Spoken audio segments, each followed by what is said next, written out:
Méditation du 31 janvier, entre parenthèses. De qui toute famille dans les cieux et sur la terre tire son nom. Éphésiens 3, verset 15. La parenthèse s'emploie pour ajouter une information ou faire des commentaires lorsque nous écrivons. C'est comme si nous faisions un arrêt dans notre discours pour clarifier les choses et que nous retournions ensuite à ce que nous étions en train de dire. Dans la Bible, on a souvent recours à l'éclaircissement ou à l'inclusion pour fournir un renseignement que l'auteur juge nécessaire, que nous sachions. Parfois, il veut mettre l'accent sur une idée.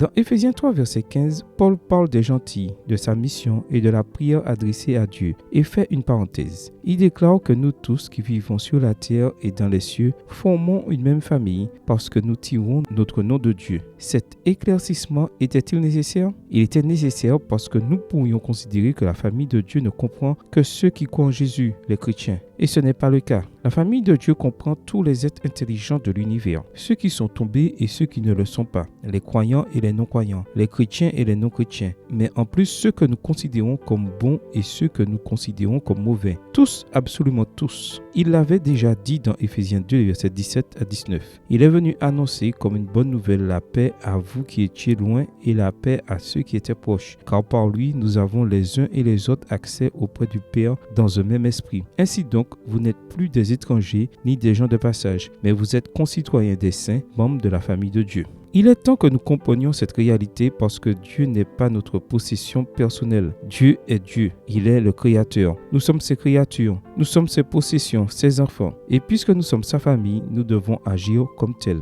Quelqu'un me dira que le même Paul demande de traiter de manière particulière ceux qui sont de notre foi. Cet argument est juste en partie, mais le texte dit quelque chose de plus. Ainsi donc, pendant que nous en avons l'occasion, pratiquons le bien envers tous et surtout envers les frères en la foi. Voyez avec quel gros caractère je vous ai écrit de ma propre main. Galates 6, versets 10 et 11. Dès que nous en avons l'occasion, faisons du bien à tous. Nous avons des cousins au second et au troisième degré et au 19e degré qui ne connaissent pas Jésus mais qui sont de la famille. Traitons-les avec affection. Au fait, si jamais quelqu'un avait des doutes, Paul l'écrit de sa propre main avec des lettres, des grandes lettres de quelqu'un qui, à cause de l'âge, avait des problèmes de vue, mais pas de vision. Maintenant que tu sais que nous sommes une famille, je te souhaite le meilleur, je devais te le dire. Amen. Bonne journée à toi et que le Seigneur te bénisse.